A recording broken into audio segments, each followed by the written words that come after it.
क्या नेताजी की मृत्यु प्लेन क्रैश में हुई थी? अगर हाँ, तो प्लेन क्रैश में मारे जाने वालों की कभी डीएनए टेस्टिंग क्यों नहीं हुई?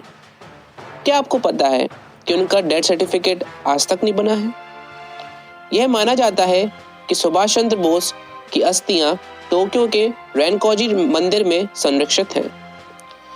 ताइवान में हुई विमान दुर्घटना के बाद नेताजी के पार्थिव शरीर का अंतिम संस्कार किया गया था और उनके अंतिम अवशेषों को टोक्यो पहुंचाया गया था, जहां सितंबर 1945 से ही अवशेष रेनकोजी मंदिर में रखे हुए हैं। तो अगर उनके अवशेष आज तक हैं, तो उनकी डीएनए टेस्टिंग क्यों नहीं करवाई गई? इतना भी हमारी सरकारों को क्यों डर लगता है डीएनए टेस्टिंग करवाने में? उनके परिवार के सदस्य हमेशा से ये गुहार सरकार से लगाते आए हैं, पर उनकी कोई सुनता ही नहीं है। अगर नेताजी की मृत्यु 1945 में ही हो गई थी, तो जवाहरलाल नेहरू जी ने उनके घर पर 1948 से 1968 तक जासूसी क्यों कराई थी? ऐसा क्या डर सताता था उनको कि उन्हें एक महान देशभक्त के घर पर जासूसी करानी पड़ी? अरे जासूसी तो चोर डाकुओं की होती है, फिर नेताजी की क्यों?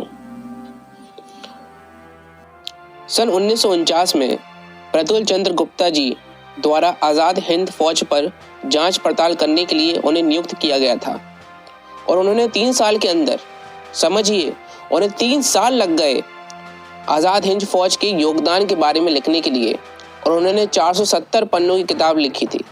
पर दुर्भाग्य की बात यह है कि वह किताब कभी प्रकाशित ही नहीं की गई थी सरकार के द्वारा। ऐसा क्यों? उस किताब में आज़ाद हिंद फौज के बारे में संपूर्ण ज्ञान था, लेकिन वो कभी प्रकाशित ही नहीं हुई। उनके कारनामों को देश के सामने लाने से सरकार डरती क्यों है? इतने महान व्यक्तित्व के लिए सिर्फ एनसीईआरटी में 87 शब्द ही हैं। इतने कम शब्द इतने महान इंसान के लिए। कहाँ 470 पन्ने लिख डाले प्रतुल जी ने और कहाँ सिर्फ 87 शब्द।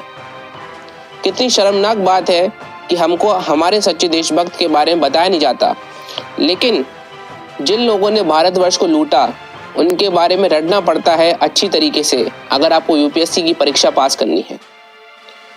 नेहरू जी की बहन विजय लक्ष्मी पंडित, जो रूस की राजदूत थी, उन्होंने रूस का दौरा करने के बाद एक भाषण में कहा था कि मैं एक ऐसे महान व्यक्ति से मिली हूँ जिनका नाम सुनकर हमारी भारतीय जनता स्वतंत्रता की घोषणा के बाद जितनी खुश हुई थी उससे 2 गुना खुश हो जाएगी। पर जवाहरलाल नेहरू जी ने उन्हें चुप करवा दिया और उनके भाषण को समाप्त ही नहीं होने दिया। ऐसा वो क्या बताने जा रही थी और वे ऐसे कौन से महान व्यक्ति से मिली थी? 1955 में शाहनवाज कमीशन, 1970 में कोसला कमीशन, इन दोनों कमीशन को भारतीय सरकार ने नियुक्त किया था नेताजी की रहस्यात्मक मृत्यु के बारे में जानने के लिए, और दोनों बारी हमें यह बताया गया कि उनकी मृत्यु हवाई जहाज दुर्घटना में हुई थी। पर आश्चर्य की बात तो यह है कि 1999 की मुखर्जी कमीशन में, जहां ताइवान में जाकर जांच पड़ताल की गई थी, तो पता चला कि 1945 में कोई हवाई दुर्घटना ही नहीं हुई थी। उस समय कोई प्लेन क्रैश हुआ ही नहीं था उस साल। उनके रिकॉर्ड्स में कोई ऐसी तिथि लिखी ही नहीं गई है। बताओ, जब कोई दस्तावेज ही उपलब्ध नहीं है दुर्घटना के 1945 के, तो नेताजी की मृत्यु फिर कैसे हुई? 2016 में भी जब सरकार ने दस्तावेज पेश किए नेताजी के रहस्यमय मृत्यु के बारे में, तो वह भी अधूरे थे। ऐसा क्यों? बाकी दस्तावेज कहाँ गए? क्या आपको पता है कि हमारे आज़ाद अखंड भारत के पहले प्रधानमंत्री कौन थे? आप लोग कहेंगे पंडित जवाहरलाल नेहरू, लेकिन नहीं, नेताजी सुभाष चंद्र बोस ये हमारे देश के पहले प्रधानमंत्री थे। इन्होंने 1943 में पहली बार अंग्रेजों का झंडा हटाकर अंडमान द्वीप पर हिंदुस्तानी ध्वज लहराया था, और इनके आज़ाद भारत की खुद की करेंसी थी, सिविल कोड थे, बैंक थे और स्टैम्प्स भी थे। बहुत दुर्भाग्य के साथ कहना पड़ता है कि ऐसे ओजस्वी व्यक्ति अगर नेहरू की जगह होते तो शायद आज हम कहाँ होते।